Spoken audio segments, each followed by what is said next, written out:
Delicious fatty smoky short rib turned into a juicy fragrant patty. Let's make Korean Tteok Galbi. So what we're going to do first is to remove the bones from our short rib because we're going to process these into a mince. With a paring knife, simply run your knife around the bone, making sure to stay close to it.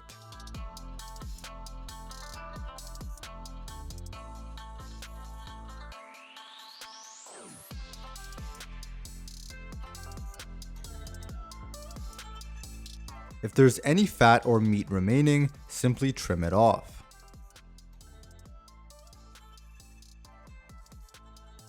Now most home cooks avoid butchery, but real cooking begins here. Learning how to break down meat gives you total control over quality, cost, and technique. That's why the Better Cook Academy dedicates an entire module to it, from chicken and rabbit to lobster and crab. I'll cut these into manageable pieces. And now these are ready to be placed in the food processor.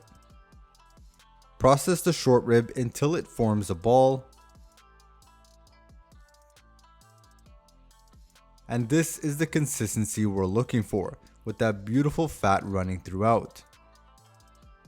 Next, in a bowl, combine 4 tablespoons of soy sauce, 3 tablespoons of brown sugar, half a tablespoon of honey, 1 tablespoon of chopped ginger, 1 tablespoon of chopped garlic, 2 tablespoons of mirin, half a tablespoon of sesame oil, and a few strokes of black pepper. Whisk really well until it all comes together and reserve at least a tablespoon or so to the side. Next, in a mixing bowl, add 1 pound of lean beef and 1 pound of our minced short rib. I'll add 1 teaspoon of salt, pour in the marinade, add 1 whole egg, and 1/4 of a cup of panko breadcrumbs. Mix this really well. I'll cover and then refrigerate for at least 1 hour. After marinating, we'll make some nice patties by using a ring mold over top a sill mat. If you don't have a sill mat, you can also use parchment paper instead. Now for all of you burger lovers, the ideal patty weight is 120 to 160 grams. Go any smaller and the bun hangs over the meat. So you want to aim for a patty that matches or slightly overhangs the bun. And that's the sweet spot for a juicy balanced bite. Next, in a non-stick pan on medium-high heat, add a small amount of neutral oil. We'll add our Korean patties and let this sear on both sides.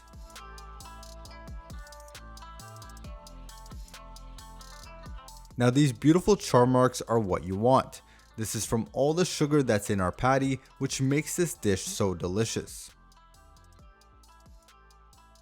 I'll continue to cook on both sides until I'm happy with the caramelization.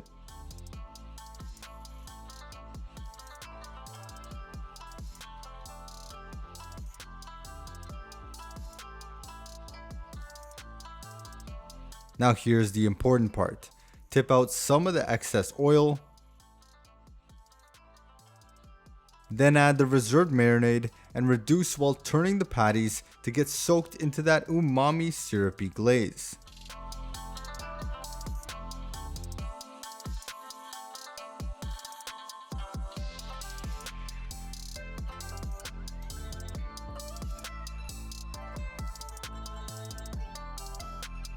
This is done, so I'll put down some steamed rice into a shallow bowl, our Korean patty,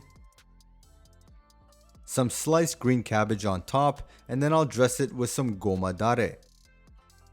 And there's our beautiful Tteok Galbi. Enjoy!